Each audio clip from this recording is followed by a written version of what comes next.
Hope you all having a great Friday. It is Friday, October 3rd, 2025. It's about 83 degrees in beautiful Kentucky today. Today we are going to talk sport-specific training. Is it something that's real or not?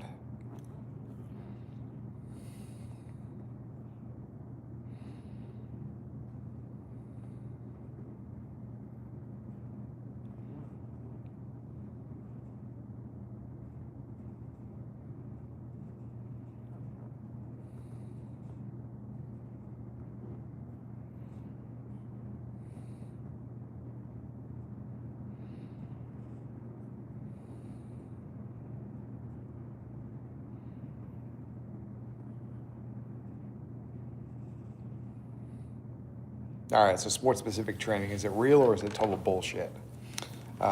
This comes from a conversation I had a few days ago with the baseball coach here at my high school. I'm a strength coach at the high school, and baseball is one of the teams that we just picked up this year, and several of them are now going to a pitching facility that's local, and the pitching facility also offers strength conditioning on top of things. Well, I offered it at the high school 2 to 3 days a morning for them.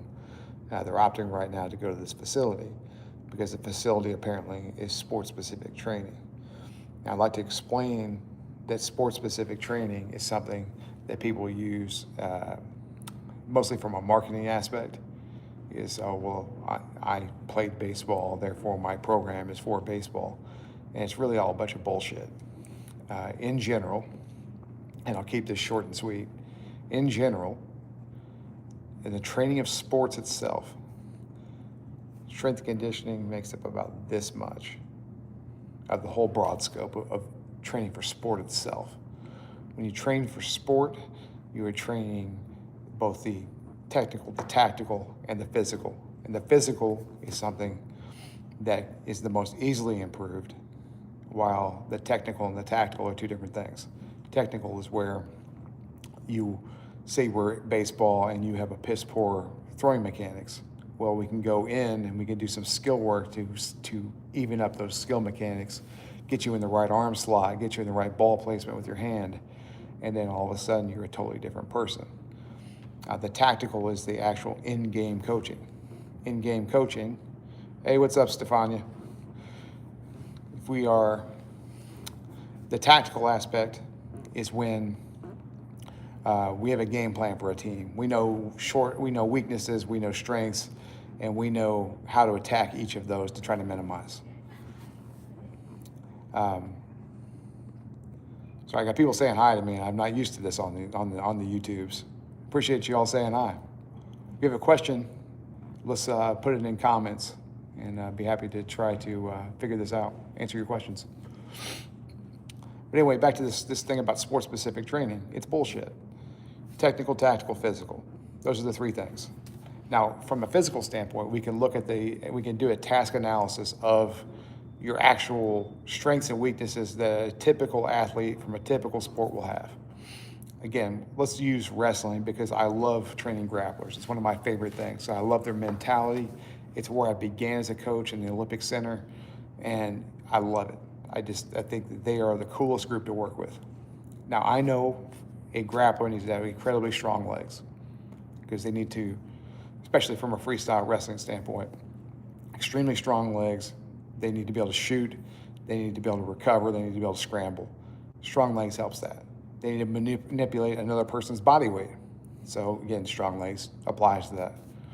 They need to have a very strong upper back, lower back, and neck. Now, everything, I'm not saying 6'7". Everything else doesn't matter. But you want to train for muscle balance the rest of the way. And that's what gives you a well-rounded program is you train the weaknesses, you train the areas that need to be stronger, and then everything else becomes a balance issue, and that's injury prevention. Now, where these facilities are trying to sell you all this glitter and gloss and cute stuff, because it pads their wallets, it's very simple. It's all a fucking marketing gimmick. Sport-specific training does not exist. It is completely something made up by some guy in a lab who decided that he needed to have a side job to pay for his child support. So that's what's going on with sport-specific training. It's total horseshit, and don't be hosed by it. Don't go into a facility and then you say, well, if you layer up and you add this add-on to what you're already spending, your athlete's going to be so much better off, because they're not. They're going to be better off training with their team, at their high school, with the people that know them the best, because the goal is to win championships at the high school level. It's not to be the outlier out of the group. If you're an outlier, that's genetic, you will be found. Recruiters will find you. That's what these guys do. They're being paid by the universities to find talent. So remember that. Sport-specific training is bullshit. Thanks for watching.